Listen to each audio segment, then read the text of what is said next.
अस्सलामुअलैकुम जी, कैसे हैं आप? उम्मीद करती हूँ कि सब लोग ठीक होंगे, खैरियत से होंगे। Welcome to my YouTube channel and welcome to another vlog. आज हम बनाने वाले हैं मटर गोश्त। बहुत ही मज़ेदार रेसिपी है और बनती बहुत आसानी से है। जैसे कि आप लोगों ने देख लिया है कि मैंने 2 प्याज जो हैं उनको काट के तो हंडिया में डाल दिया। इनको आपको ज़्यादा बारीक-बारीक काटने की ज़रूरत नहीं है, बहुत ही ईज़ी और सिंपल वे में आप इसको पका सकते हैं। इसमें कोई मुश्किल स्टेप्स करने की ज़रूरत नहीं है, सब कुछ एक साथ डालें और आराम सुकून से साइड पे होके बैठ जाएँ।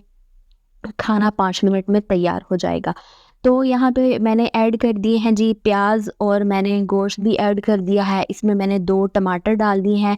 आप इनको बेशक बड़े-बड़े साइज़ के काट के डाल दें, बेशक आप इनको छोटे-छोटे साइज़ के काट के डाल दें, क्योंकि आखिर में इन्होंने घुल-मिल जाना है और आपको नज़र भी नहीं आने के टमाटर कहाँ थे।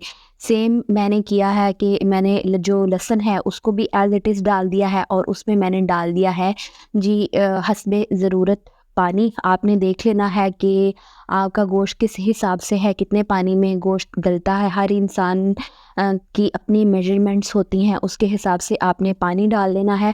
पानी आपने इतना डालना है, मैंने ना जो पानी डाला है ये हमारे गोश्त के ना तकरीबन बराबर-बराबर है। इसका ये मकसद है कि हमने अभी ना गोश्त को भूनना है, तो वो हम इसको गलाने के बाद भूनेंगे। तो यहाँ पे मैंने डाल दी है जी सुर्ख मिर्च, हल्दी, नमक और इसमें मैं डालूँगी ज़ीरा, काली मिर्च और बड़ी इलायची और दालचीनी। ये इनके मैं एक-एक पीस डालूँगी और ज़ीरा जो है हमारा वो ऑलमोस्ट होगा half tea spoon and that's it. उसके बाद मैंने गोश्त को प्रेशर कुकर लगा देना है। मैं प्रेशर कुकर लगाती हूँ 10 मिनट के लिए। 10 मिनट के लिए लगाएँगे तो आपका जो गोश्त है वो बिल्कुल अच्छे से तैयार हो जाएगा। गोश्त की क्वांटिटी भी मैटर करती है, आपने उसका भी ख़्याल रखना है। तो ये करके आपने इसका ढक्कन दे देना है और साथ ही आप प्रेशर कुकर को ऑन कर देंगे और खाना आपका बनना तैयार हो जाएगा। ये मैंने बंद कर दिया है। आज मैं ना सोच रही थी कि जो लोग हमारे साथ नहीं रहते, हम उनको कितना मिस करते हैं। कभी-कभार जो लोग पास नहीं होते, उनकी याद आपको इतना रुलाती है, इतना परेशान करती है। लेकिन एट द सेम टाइम जो लोग हमारे पास होते हैं, हम उनकी कदर ही नहीं करते। इंसान बड़ा नाशुक्रा है। अच्छा खाना पकाते-पकाते ना ये भी एक किस्म की ना थेरेपी है कि आप अपने आपके माइंड में ना बहुत सारी बातें आती हैं। डेफ़िनेटली हमारे सर्कमस्टेंसेस की वजह से, हमारे इर्द-गिर्द के माहौल की वजह से ना हमारे माइंड में उसी तरह की बातें आती हैं। तो ये आप पे डिपेंड करता है कि आप अपने माइंड को किस डायरेक्शन की तरफ कन्वर्ट करते हैं कि आप इस तरह से सोचना शुरू कर दें। यहाँ मैं साथ बता दूँ कि गोश्त गल गया था, इसको मैंने बुनाई करनी स्टार्ट कर दी है। इस पॉइंट पे मैं डालती हूँ अदरक, ताकि इसकी अच्छी तरह से बुनाई भी करेंगे और इसको हमने इसकी स्मेल ख़त्म करनी है और उसको भूनना है। फिर उसके बाद इसमें डालेंगे हम मटर। तो बहुत से लोग ऐसे हैं जिनको मेंटल हेल्थ के बारे में बिल्कुल भी नहीं पता। मोस्टली जो गैर पढ़े लिखे लोग होते हैं, जो गाँव वगैरह में रहने वाले लोग होते हैं, उनके ना दिमाग में कभी भी ये आइडिया ही नहीं आता कि हमें ये जो प्रॉब्लम हो रही है, ये साइकोलॉजिकल है या मेडिकल है, किस नौइयत की है।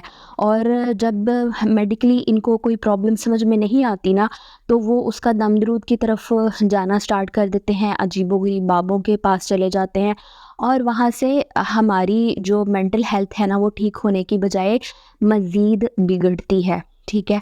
तो बहुत ज़्यादा ज़रूरी है कि मेंटल हेल्थ का ख़्याल रखा जाए, लेकिन ज़रूरी नहीं कि आप किसी डॉक्टर के पास ही जाएँगे तो ही आपकी मेंटल हेल्थ अच्छी हो सकती है। इसमें यहाँ पे एक बहुत ज़्यादा इम्पॉर्टेंट पॉइंट ये है कि नेगेटिव थॉट्स को कंट्रोल करें विद द पॉजिटिव थॉट्स। जब भी आपको कोई नेगेटिव थॉट आनी स्टार्ट होती है ना, जब एक इंसान खुद ही गलत सोचना शुरू कर देता है और फिर उसी पे चलता जाता है, हमारा माइंड हमें एक दफ़ा क्लिक ज़रूर करता है कि ये गलत हो रहा है। ये हमारी मर्ज़ी होती है कि हम उसको समझें या ना समझें, लेकिन अक्लमंदी इसी में है। और जिन लोगों को अपनी मेंटल हेल्थ अज़ीज़ है और जो लोग अपने घर का सुकून चाहते हैं, वो इस पे ज़रूर काम करेंगे और हमें काम भी करना चाहिए। किसी के बारे में भी नेगेटिव सोचना बहुत आसान है।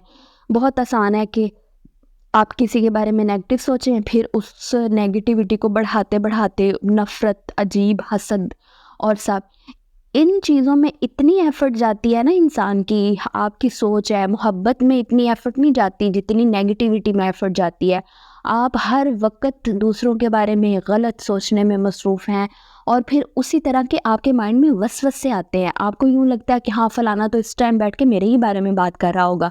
और जब वो ही इंसान आपसे दूर हो जाता है, तो फिर आपको याद आता है कि हाँ, नहीं वो तो अच्छा था, ये जो मेरे पास है ना, ये नहीं ठीक है। तो ये ही हमारा मुआशरा है। लेकिन बात सिर्फ़ इतनी है कि चीज़ों पे गौर करना ज़रूरी है और अगर आप अपने थॉट प्रोसेस को पॉज़िटिव करेंगे तो चीज़ें बहुत अच्छी हो जाएँगी। खाना हमारा हो गया है जी तैयार, प्रोसेस आपने सारा देख लिया है, बहुत ही आसान रेसिपी थी और ज़रूर ट्राई कीजिएगा। दुआओं में याद रखिएगा, चैनल को कर दीजिएगा सब्सक्राइब। अल्लाह हाफ़िज़।